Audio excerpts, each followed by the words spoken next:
Smirnoff. You can't see it because it's green. My green screen is loaded in. Green apple Smirnoff ice. And what I'm also going to do, I have these things that I put in my waters. It's called Jolly Rancher Drink Mix, and it is green apple. I'm telling you, when you do these two, delicious. I'm telling you. Get this store. Get this. I'm going to show you what I'm going to do. Hold on. Take it. Pour it in here.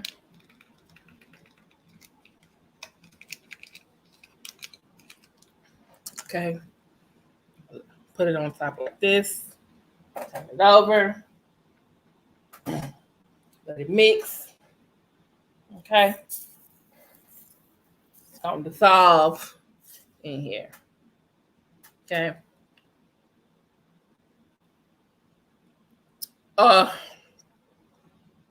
Delicious, y'all. Delicious. So, is my sound okay? Can you see me clearly? I'm using a new camera. What can y'all see me? Can you hear me? Let me know something. Boy, you coming over here, and I don't need you messing up stuff down. Boy, I see you. Hold on, y'all. My food is coming. Let me put the music back on. Talk amongst yourselves. Boy, I don't need you bumping into the table. Spilling my drink. I got some good stuff here for y'all. Let me put this on.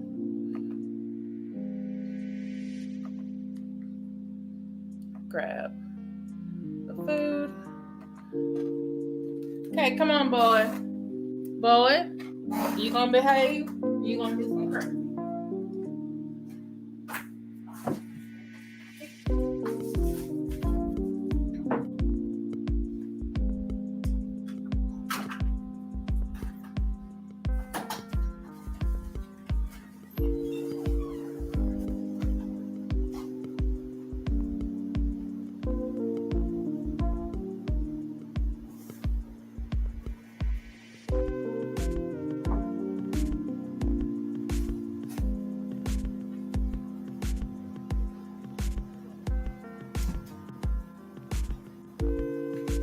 Okay, come on. All right. Be back. Bless you, boy.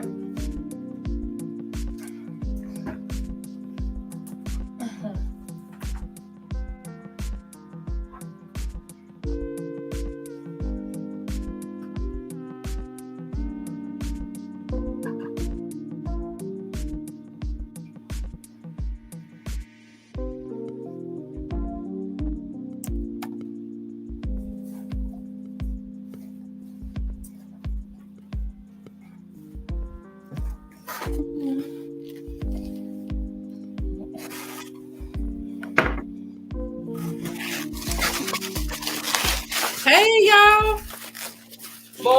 Boys already know.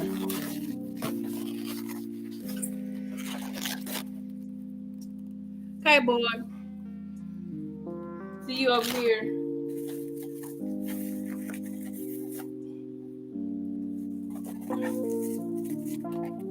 Boy, where's my straw go?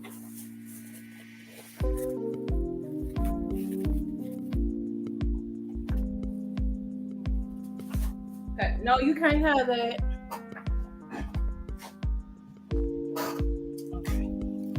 Damn, sorry, y'all. Shouldn't really be any sleep. I did some recording earlier, and then plus I'm trying to watch. Oh, y'all. Okay. So, are y'all here? Y'all can't hear me. I ain't got mine. Okay. Hey, Uakata.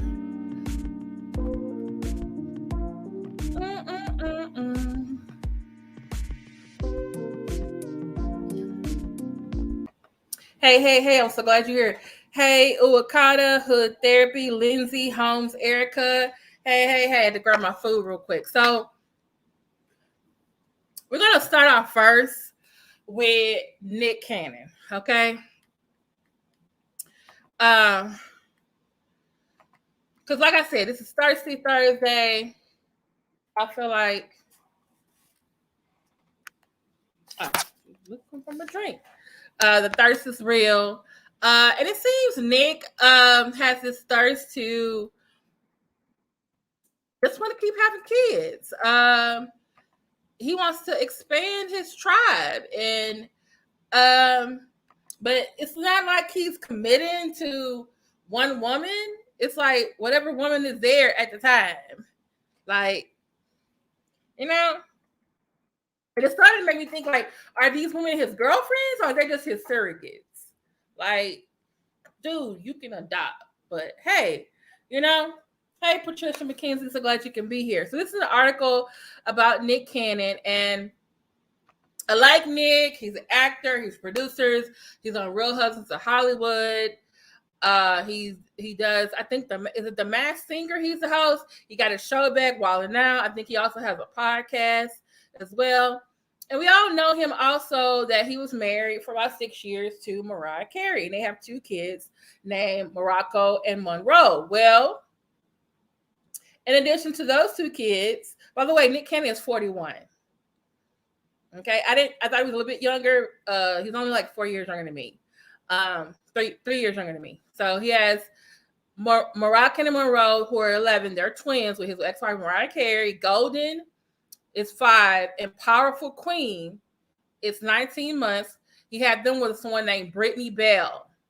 Then he has twins Zion and Zillion, who are 13 months. Then he had those with someone named Abby De La Rosa.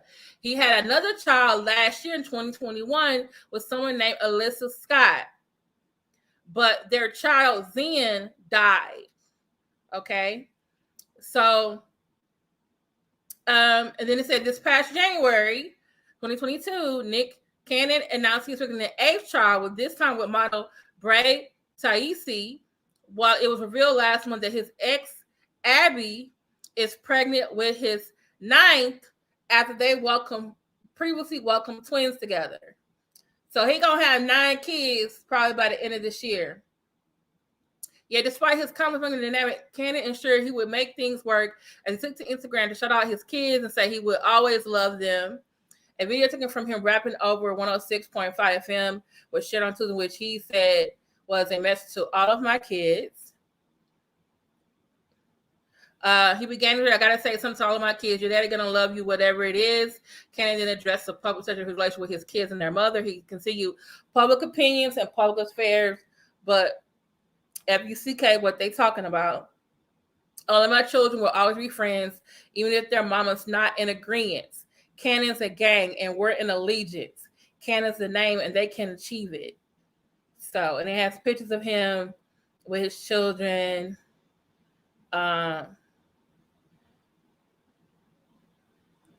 Okay, so he's on Power. There's a Power of us today with all of his baby. There is no drama, no politics. But what is a ring but really a band? I got you for life, and I'll always be there. He rapped while looking into the camera. All of my children will always be friends, even if mom is not in agreement. But he didn't mention which ones aren't in agreement. The video amassed over 100K views in 12 hours. He also praised all of his children's mother for birthing his babies and dealing with the emotions and madness. Recently, Cannon was asked if all the babies get along with his friends. They don't have to. They all get along with me. The star outlined his belief that everyone deserves that when asked why he takes maternity photos with all of the mothers of his children. He also recently shared his intention to get the SNP, as he is not looking to populate the entire plane and wanted to focus on the kids he already had. Cannon said, I already went and got my vasectomy consultation. I ain't looking to populate the earth completely, but I'm definitely looking forward to taking care and loving other children that I currently have. Okay.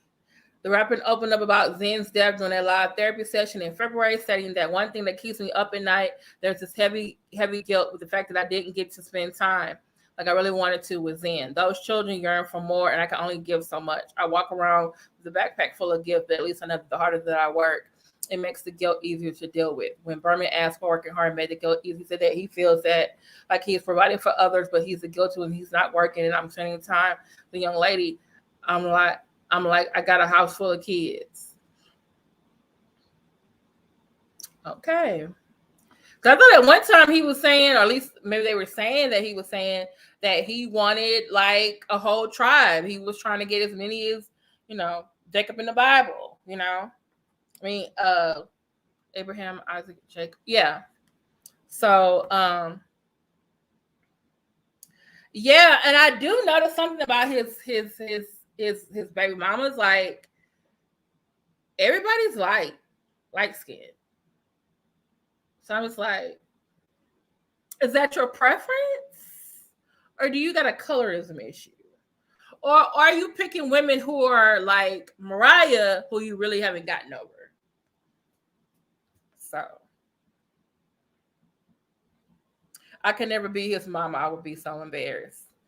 Whew. So to me, I feel like Nick, that's why I put Nick on the list. Like, you thirsty to have all these kids, sir. Like he's about, he got a vasectomy consultation.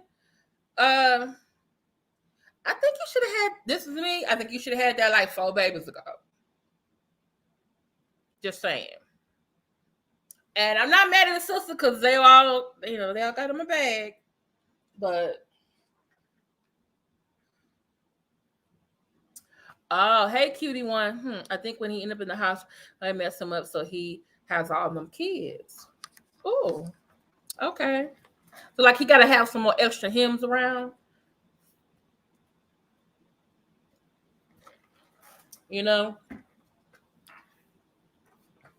So, but he's not the only one with a whole bunch of kids. Jermaine Jackson got like 10 or 12. And he has like 3 or 4 baby mamas, but he married them.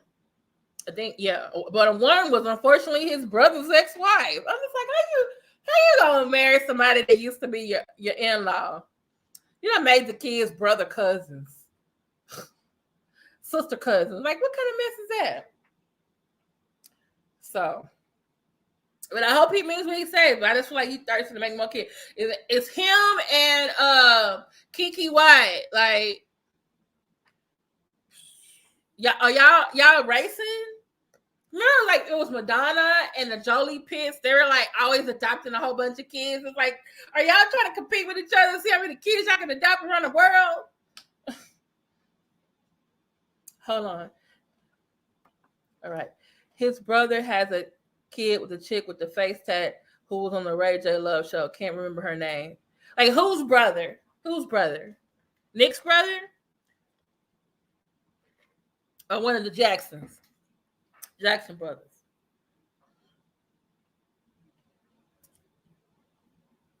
Because I'm just let me drop the article in here again. Here's the article so y'all can read it for yourself. Now, I have seen like his oldest 2 kids in pictures with like the next set of twins, but I haven't seen picture with him and all of the kids. So he does look like an active dad, but it gotta make sense. Like, I see why you work so hard. You got them damn kids to feed. But y'all and that future dude, all the women who date them, y'all need to get on birth control or something. Something. I'm just saying. Y'all need to become. Is this y'all version of Big Love? Sister wives? Probably, he could be doing that. We just don't know. He's probably just saying, "Oh, these are my baby mama," but they could be all like living next to each other, and like got their own house and got the connecting backyard or something. I don't know. So the next thing I wanted to show you, this is really great. It's a content creator I found. Her name is T What T Says, and she has a channel called Hot Mess History. which I am subscribed to. But this last one, which I knew something about Chuck Berry being, being very thirsty for the girls. That's why my title says, before there was R. Kelly, there was Chuck Berry. Oh my goodness. I knew it was some stuff because I saw Cadillac Records and there was that scene and I was like, oh, that's why he went to jail for messing with the white girl. You know. And she was underage. But little G, y'all, it's so much more. It's so much more to the story. Okay. So I am going to be giving commentary. Let me put up the disclaimer. Okay. This video is protected by Section 107 of the U.S. Copyright Act of 1976, which allows for fair use for purposes such as criticism, commentary, news reporting, teaching, and scholarship, and research. Okay, and this is called Hot Mess History with T said. She does celebrities and she also does regular people too. But when I was like, I gotta share this with my subscribers. Whew, Lord, gotta share this with the subscribers. Y'all see this? Okay, I'm gonna be down here. All right.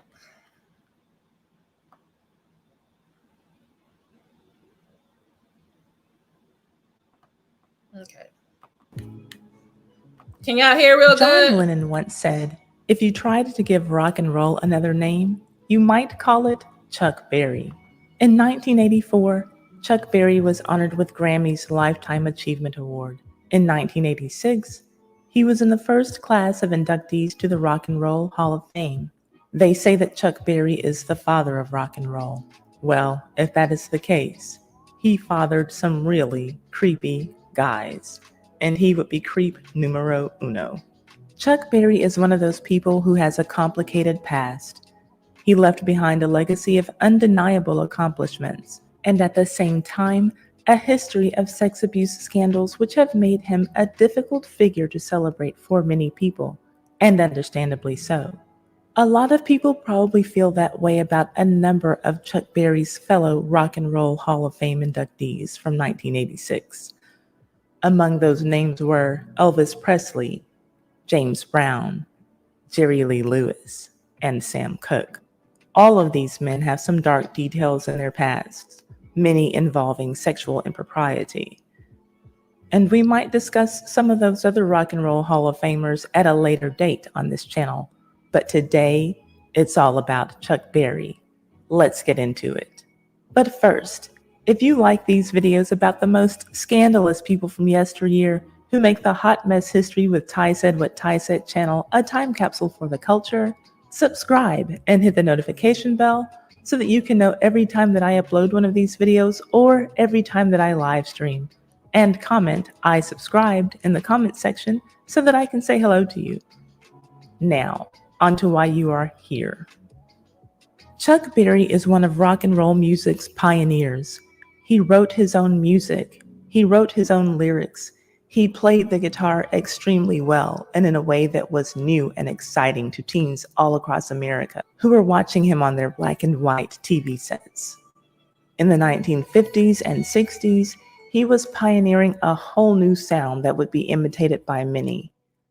Imitation was one thing, but flat out copying him was another. In 1961, Chuck Berry released his song called Sweet Little 16, an ode to a teenage fan wearing high-heeled shoes. Well, 2 years later, the Beach Boys took Berry's same exact music and fitted it with new words, calling their song Surfin' USA. It would become one of their greatest hits ever. Chuck Berry was not happy about the Beach Boys' copycat music at all, and immediately threatened to sue them for plagiarism. The parties came to an agreement to properly give Berry a co-writing credit on the song. In 2015, Brian Wilson admitted in a Los Angeles Times interview, "I just took Sweet Little 16 and rewrote it into something of our own." For those who are not already familiar with both songs, if you listen to them, you will hear the same song. But a difference in the lyrics is noticeable too. The Stolen Beach Boys version is about everybody being able to have a beach where they can go surfing and have fun with their friends.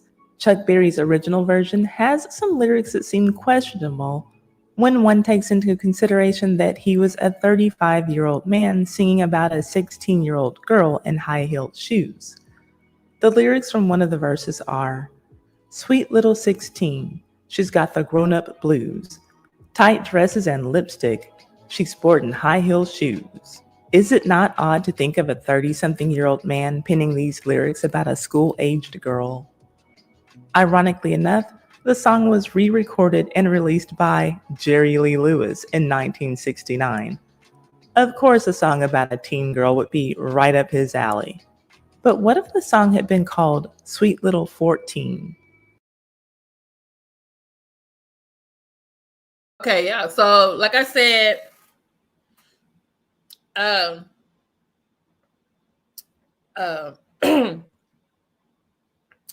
like I said, like remember they said, oh, Jerry Lee Lewis, who has his own history with 14-year-olds, he married his 14-year-old,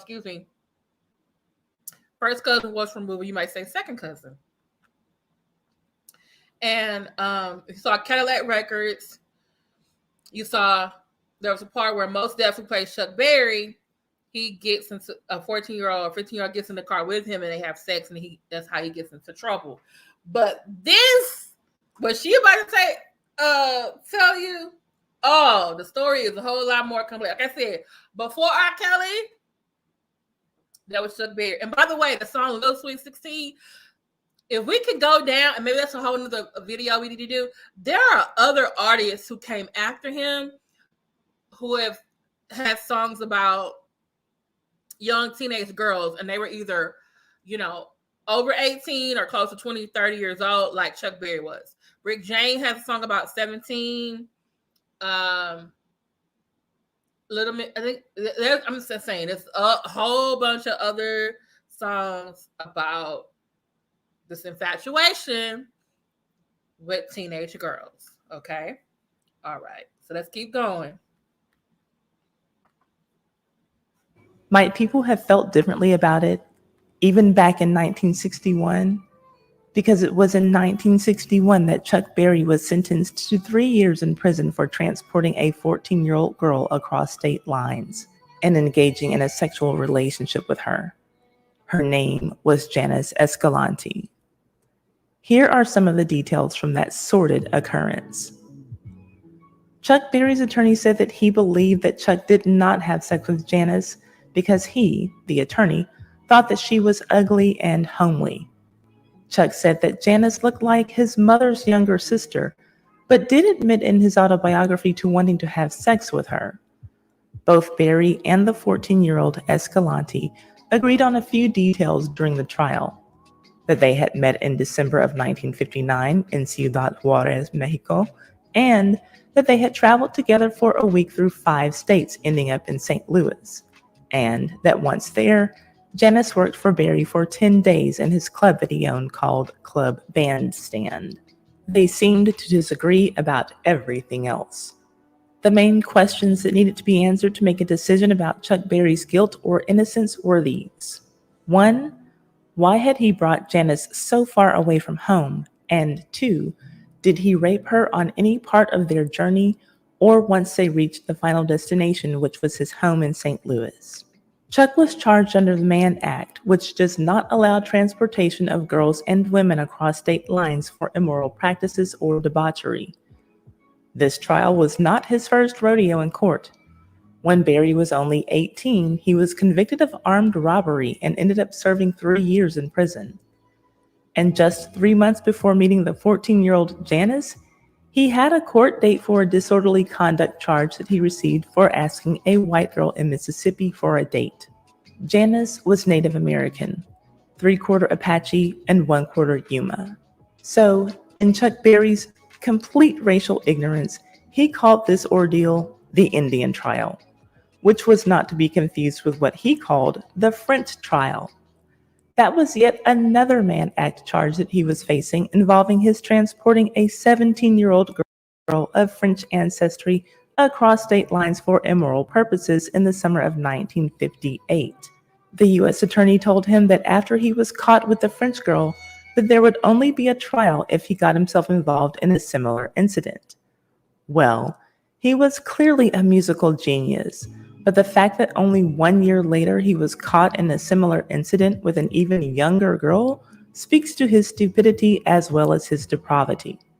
Berry didn't seem to take the trial seriously at all. He conducted himself like an old fool. During witness testimony, he would read Time magazine. When it was Janice's turn to take the stand, she explained that she met Chuck Berry and his band when they came to Ciudad Juarez to perform at a concert. She was very soft-spoken, which is what attracted Chuck to her, according to his words in his autobiography. But during the trial, that quality about herself proved to only be an annoyance to the lawyers and the judge, who kept asking her to repeat herself and to speak up. The judge kept calling her this Indian girl, as in, I can't hear this Indian girl. The judge mostly referred to Berry as this Negro. One source says he intentionally slurred it to make it sound like the N-word. Nevertheless, Janice acted as a tour guide for the band that night. At some point, Chuck Berry asked her if she had ever done any prostituting before. She answered that yes, she had. He asked her if she'd like to reform her life, and she said that yes, she would. He came up with the brilliant idea of taking her back home with him to St. Louis to appropriate her culture, working as a hostess at his club bandstand in what he called Indian attire. She would be a drawing attraction, dressed in remember during R. Kelly's first trial back in 2008, and they said that during his trial, he was writing lyrics to songs. So he wasn't paying attention to the trial. He was making music and stuff like that. He was writing music. So the fact that Chuck Berry's over there, Big Time magazine, is just like, wow. Sorry, you really don't care. a feather headdress and all.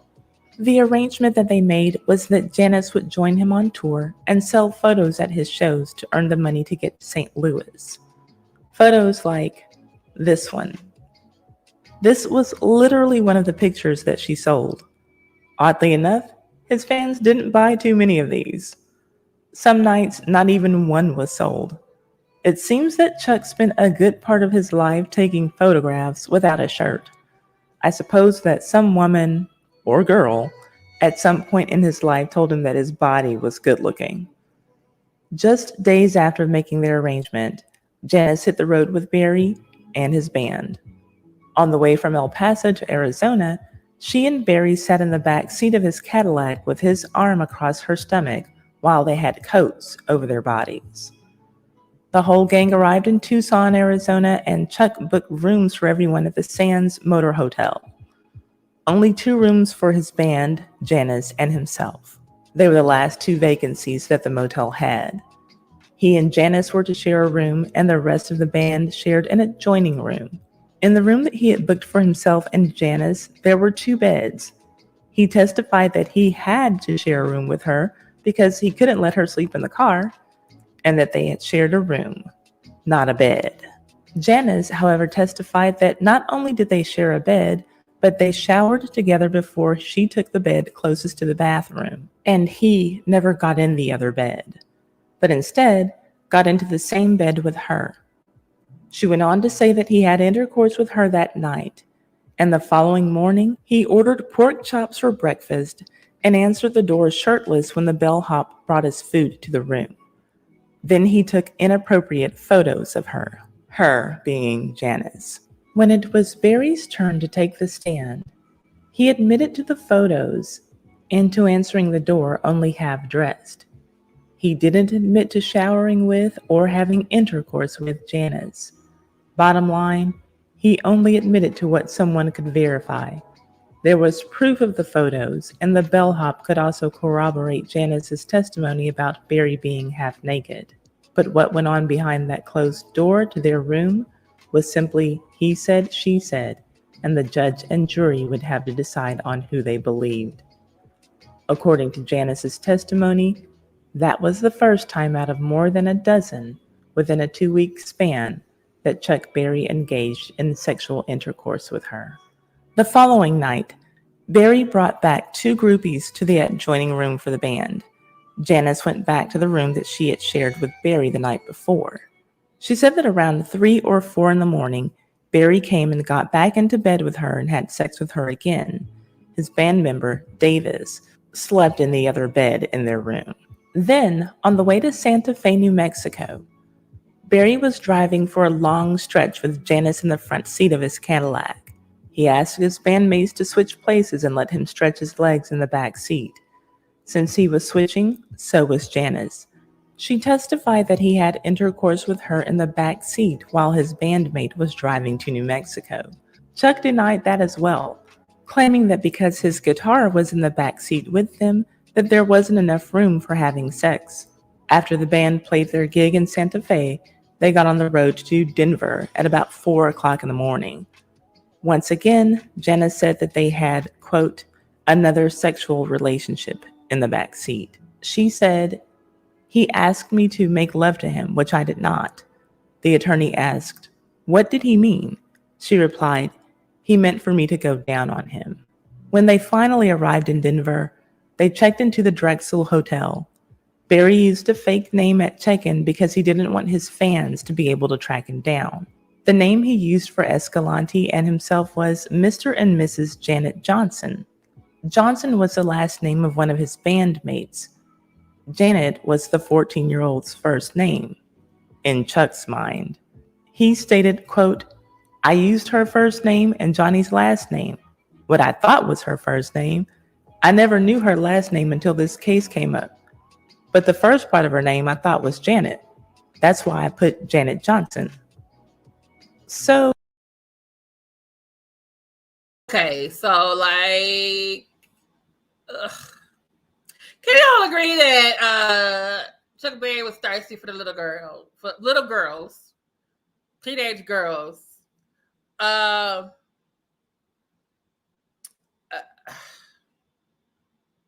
Didn't know the girl name was Janice. Put down Janet. Cutie one. They did put a picture of Mos Def. I'm not sure why she. I think that was from the movie Cadillac Records. But yeah, it's just, Lord, it's just. This Chuck Berry. after having had relations with her multiple times, he finally learned the teenager's name first and last during the trial. While in Denver, Chuck kept Janice in the hotel room when he went to play his gig. The hotel clerk testified that when Berry returned to the hotel, he asked her if his wife was still in their room, referring to Janice. This time, Berry requested a room with only one bed. Janice was asleep in it by the time that he got back to the hotel. According to her testimony, he got into bed with her and they, quote, had another sexual relationship. Berry testified the opposite. He said that he slept on the floor in his clothes. However, his autobiography tells a different story. He never went as far as admitting his guilt with Janice, but he did admit to wanting to sleep with her that night. Does anybody see a resemblance in the picture? He look like Ike Turner. Or did Ike Turner try to look like him? You know what? That's true. But then I was thinking about how many other young girls that could have been prostitutes. But this is the thing, though. She was from Juarez, Mexico, which is like on the other side of the Rio Grande from El Paso. So it's not that far from New Mexico, which they were going through. But the fact that you I guess he must have thought like, oh, since she's from another country, I could just tell her the story and come with me and I can do all whatever. He's still wrong though. Right, all the lies. But seriously, don't this look like alternative, y'all? Or was that the style back then with the perm like that? He wrote that she jumped into bed with him, and he managed to postpone the joys, hoping that he would have another opportunity to do it with her later. Eventually, Janice made it to St. Louis, thankful for the opportunity to work and start a new life. Janice finished the car ride with the band. Chuck didn't. At some point in the journey, he caught a flight the rest of the way to St. Louis, and a bandmate brought Janice to one of his properties that he had previously shared with his wife, the Meta, and their children. See how pretty his wife is? And she stayed with him until the end. You can see for yourself how well she wore that. Francine Gilliam was the lady who ran his nightclub. She was also another person who the clerk from the Drexel Hotel recognized as someone else who Chuck Berry had called his wife when he checked in. So it's possible that he had a sexual history with her as well, but she wasn't a minor. She was 21 at this time. Francine had purchased a quote-unquote Indian costume for Janice to wear while she was hostessing and checking hats. In Chuck's mind, it was a hit. She was just the novelty that he wanted for his club. To make a very long story short, Janice's experience working at the club was not a good one, nor was it a long one. She worked there for roughly 10 days and slept in Chuck's house where he kept Francine. She testified that out of her 11 or 10 days there, that Chuck Berry had sex with her 9 or 10 times, almost every night. When she and Chuck had had enough of each other, he ended up sending her away with a bus ticket to return home. She encountered a strange man at the bus station whom she told about Chuck Berry bringing her there, and that she didn't want to go back home. The stranger took her back to Chuck's club, where she drank and demanded to see Chuck. Then Davis, his band member, according to his own testimony, took her out of the club to calm her down, and he had sex with her as well at the Deluxe Hotel in St. Louis, not to be confused with the Deluxe Hotel in Denver that was already mentioned. When all was said and Okay, so did he say he took her back to the house that he shared with his wife and the kids, and that she was there 10 days and he had sex with her out of the 9 to 10 days? Oh Lord, he damn it, Chuck Berry is bad as R. Kelly. What the fuck kind of sex addict? Wait, is this kind of sex trafficking? Human trafficking? Is this Lord Chuck Berry's human? Is it? Lord, let me take.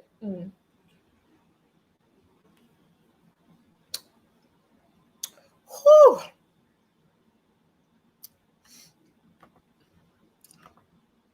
Is it? Is it? Let me take another look at this green apple Smirnoff. Oh Lord, have mercy. I don't know, y'all. I don't know. We got some more minutes on this. done, Chuck was found guilty of transporting. Okay. He bent over and cried as the judge delivered his sentence.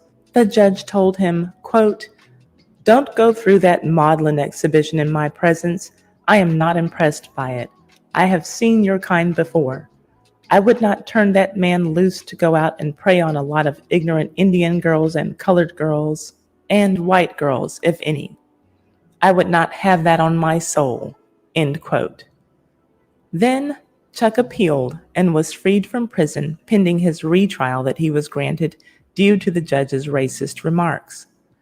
Then, at the retrial, Berry, who was clearly an idiot when it came to personal life decisions, wrote, "The courtroom was jam-packed, as if I was indicted to strum out a string of rock and roll hits."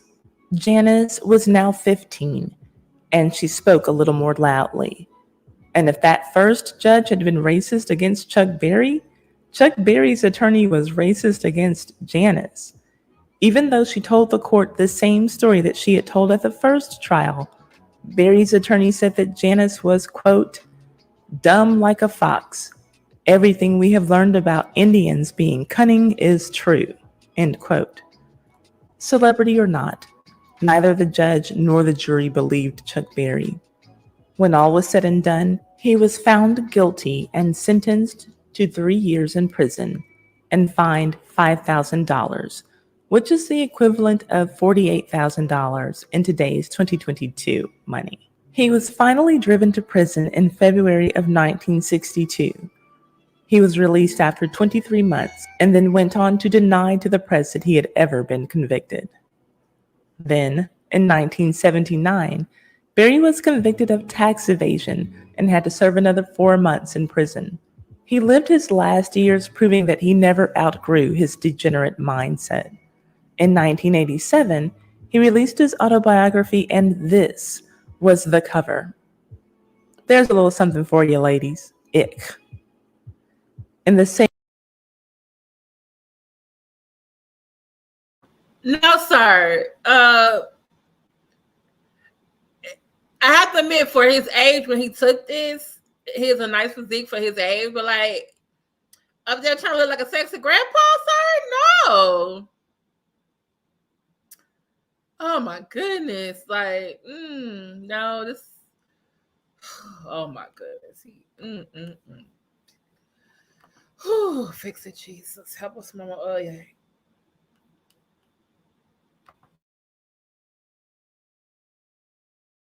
same year that he released his book, he was also arrested for assaulting a woman at Gramercy Park Hotel. The woman was described as a 30-year-old willowy blonde who had been dating him. He was 62 at this time and, by the way, still married.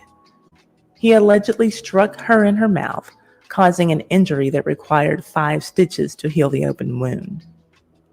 Then, in 1990, he was charged with child abuse after a police raid on his house reportedly turned up pornographic videos of underage girls. And later that same year, a class action lawsuit was brought against. Like, y'all knew, okay, this is really interesting because Brooke Shield was in a movie when she was she a preteen? Or her and this boy get shipwrecked on the island, they grow up and fall in love, I guess, and they have their own children on this island or whatever. So it was very much a little bit of controversy because she was like a preteen at the time.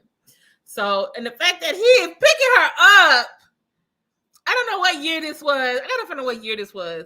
That he's picking her up means like, dude, you probably saw that film, was lusting at. I'm just like, Lord, I'm just, no. Oh, Lord. No. Mm-mm-mm.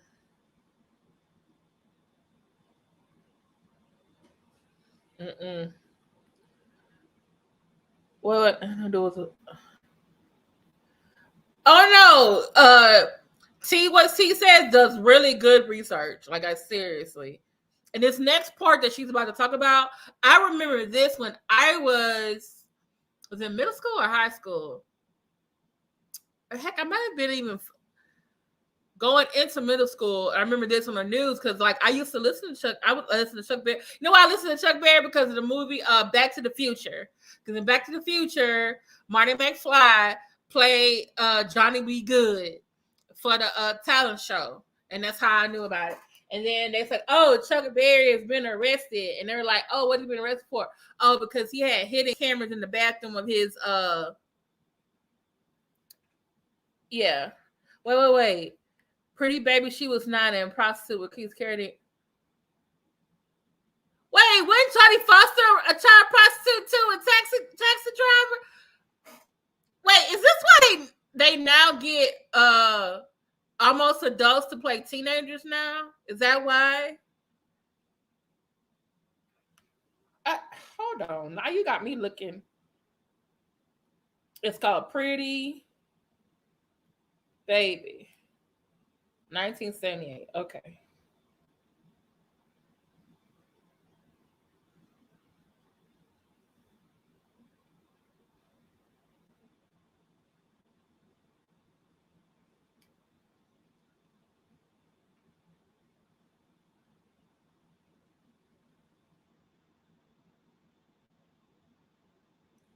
Oh my goodness, they said she was 12 years old, but you said she was 9.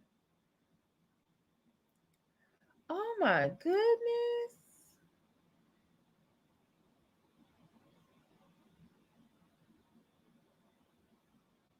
And the news scenes of Brookshire was 20 years old at the time.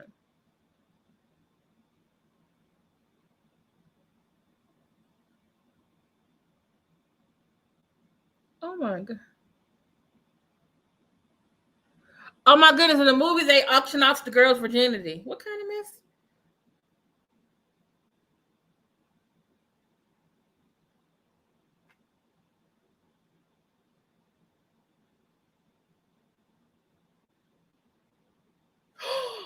Okay, I can't read no more about this movie.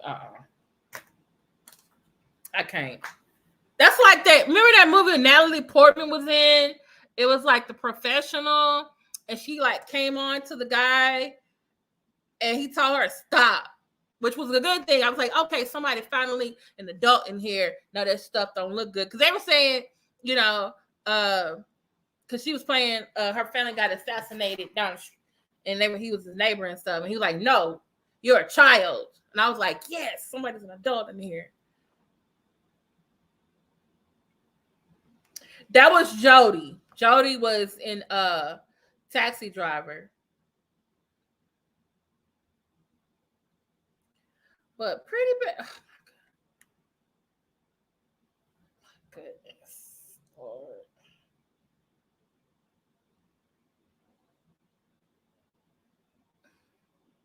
And this is the thing. This is the stuff we know about.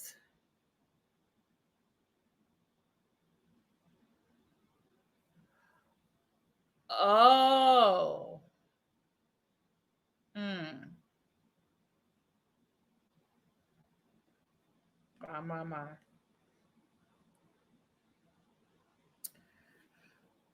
Oh Lord. Like I said, this is stuff we know about. And you think about this too, like Aretha Franklin, like she grew up in the church. Yeah, the professional is yeah, I think it is. And it's like this is like remember this is 1966, 60 that he did this. Remember Jerry Lee Lewis married his cousin. She was 14 years old. And we even could talk about Elvis. Elvis had Priscilla when she was a 14, 15 years old. He didn't marry her until she was 18, but that was like out in the public, you know? Like, I'm just, oh Lord. We got a few more minutes. We gonna make it through. Can y'all make it through with this? Okay. I tell you before the R. Kelly, Chuck there was Berry Chuck for Brown, making Chuck secret Berry. video recordings of women in the restroom of a restaurant that he owned. Criminal charges were brought against him because some of the video recordings were of minors. Surprise, surprise. He settled out of court, which did not make anyone believe in his innocence. If you want to take a look at some of his lyrics for yourself, so that you can try to figure out why a 30-something-year-old guy was always writing and singing about teen girls, you can check out his songs called Our Little Rendezvous, Brenda Lee, and frankly half of his catalog. Or you can check out his clever little ditty called My Dingaling, which is about exactly what you think it's about. Barry died in 2000. I want to say something about this song. I remember I had classmates would sing this. I'm like, girl, what are you singing? Oh, it's a song called My Dingaling. I'm like, y'all nasty. Okay, so I went, I think it was when Cadillac Records came out, and I was looking at other different characters, the different people in the movie. I looked up Chuck Berry again, and I typed in like their song, and there is a song live called My Dingaling. But this is how he got past the censors, though. He brought out a bell. And so when he was singing it, he was referencing the bell, but it was like the double entendre. It's like, we know what you was really talking about. But remember, Little Richard had Tutti Frutti or Rudy. That's not the original lyrics. Little Richard has some risque lyrics too. Tutti Frutti. Oh, Rudy was it was supposed to be I think it was Big Judy got a big, was it Big Judy got a big old booty? Something like that. And they rewrote the lyrics so that good booty. Okay, thank you. Oh wait, your mama hat? You're it? Oh my goodness. Yeah, good booty. Okay, I'm gonna show you. I'm gonna stop sharing. I'm gonna show y'all. I'm probably gonna have to end up getting oh, where my hair like, oh, because of the thing right there. All right.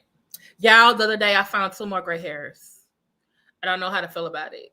Because if I pluck them, 2 more gonna get in place. But it's not enough to like color over it. But oh well. Okay, so let me go. I'm gonna let y'all hear the song. And I don't know if y'all remember the time when I went over the history of Black History Month and how they had the first concert and Chuck Berry was there and he did a song about the president's daughter, and I was like, I'm kind of creeped out about this. And that girl was like 12 or 13 years old at the time, I think. And I was like, now it makes sense. He nasty.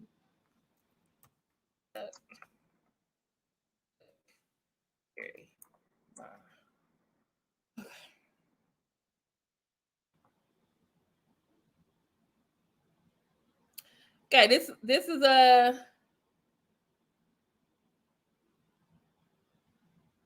1972, y'all.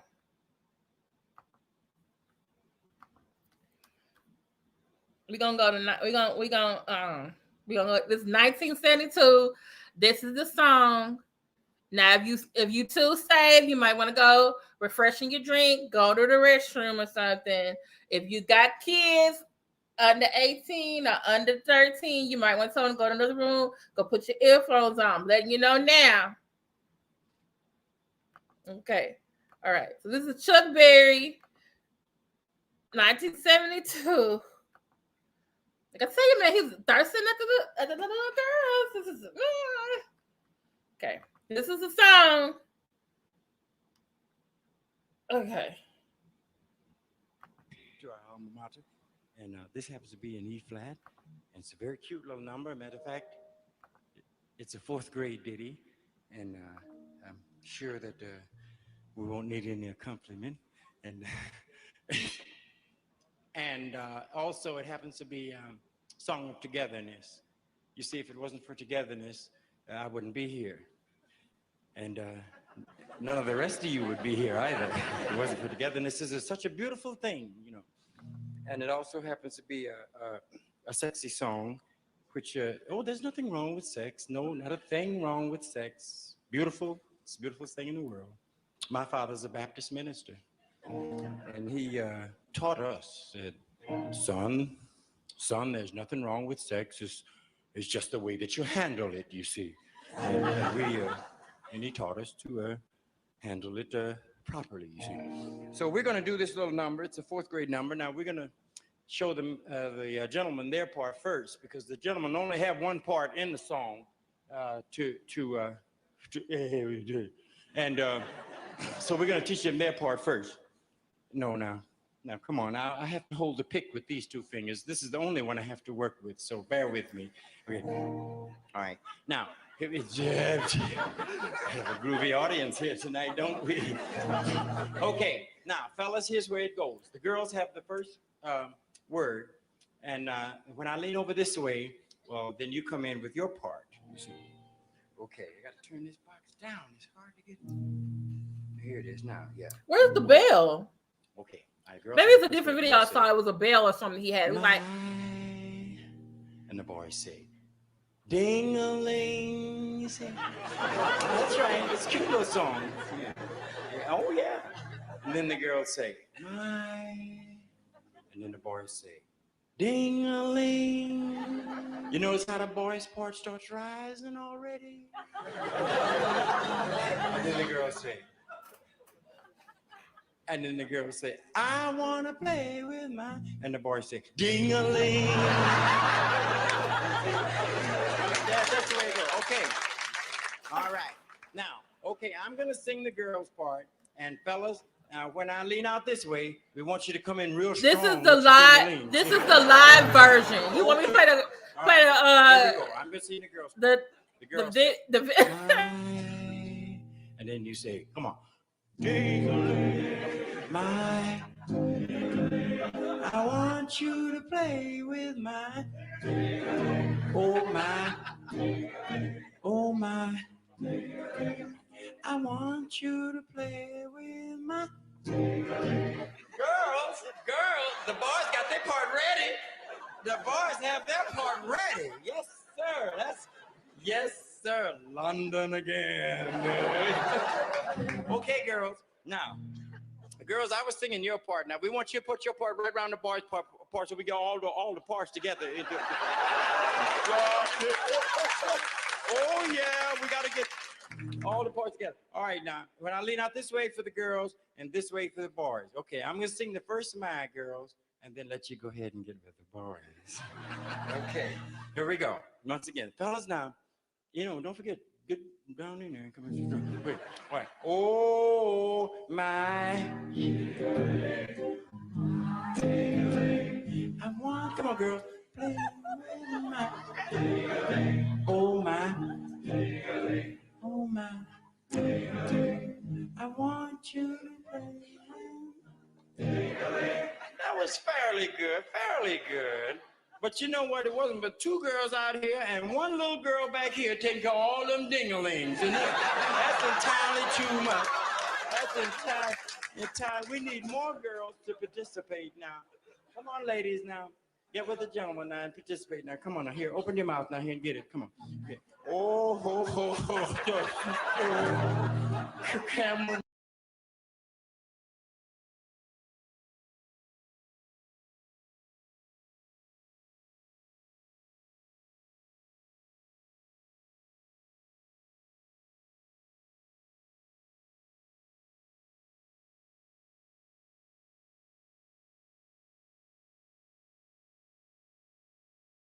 Times it was boys singing this song. And I was like, oh, yeah, nasty. But there was another version I found. He actually brought out a bell, though. He was like, I like to play with my. And I was like, it must not be this one. It must be another version. But he was like, I guess the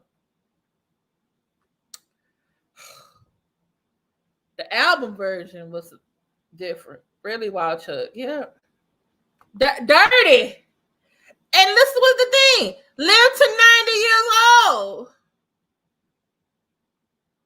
Very economically savvy. Owned his masters. Had royalties. Wasn't like some of the other black rock and rollers who got screwed over. Like, just. And by the way, that picture of his wife does not do her justice because I've seen another picture of her, and that woman is beautiful. Hold on, now she might have been looking tired that day, but I'm gonna find it. Because when I saw the picture of them, I think it was the wedding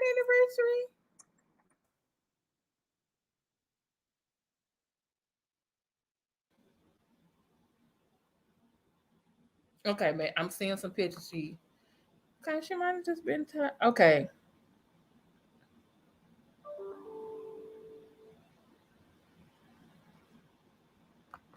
Then again, they probably the same. This is the one I saw. I thought was cute. They look cute.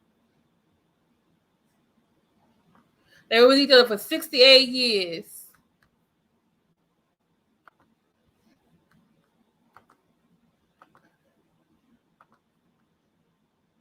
But that picture from back in the day, it do look like,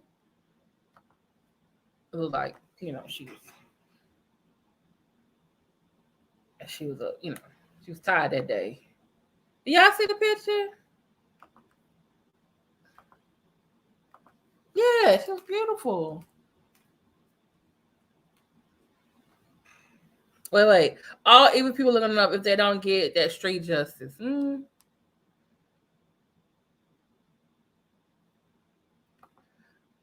Oh. Mhm. So I guess you could say before Jeffrey Epstein, I guess that was Hugh Hefner, huh? Mm. Okay. All right, let's get to the rest of this episode. I'm gonna put the link in there in case you want to go back. I'm gonna put a link in for her channel because she has other stories too. Whew.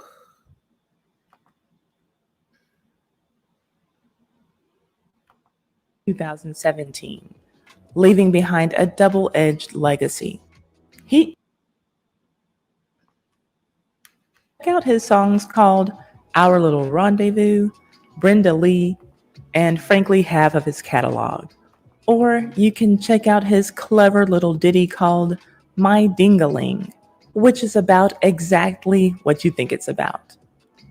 Barry died in 2017, leaving behind a double-edged legacy. He is rock and roll.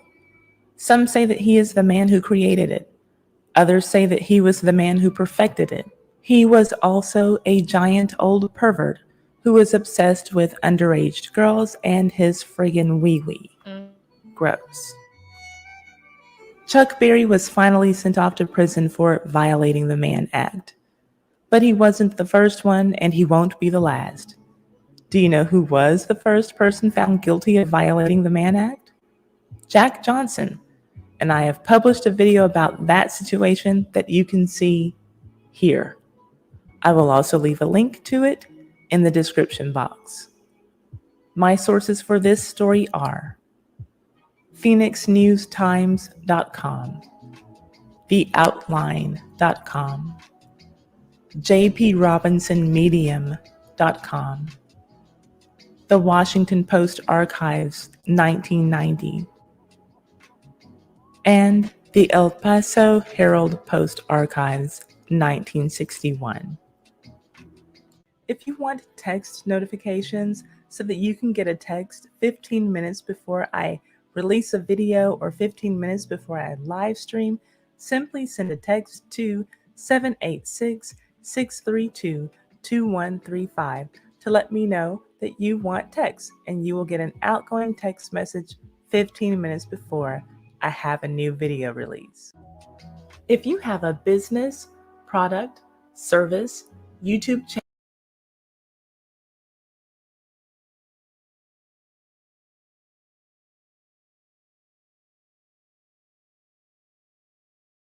Okay. In case you want to watch this without my commentary, here's the Chuck Berry video. Please like, share, subscribe to Messy History with T. What T says, because she has some very good stories, like for celebrities and also for regular people. So, and she shows you her sources and stuff too. So, very good. Ooh, that took something out of me. Okay, so I'm going to show you this last person. Like I said, Nick Cannon seemed thirsty for having more kids. Chuck Berry thirsty for teenage girls. I'm gonna put his dingling everywhere. This next person,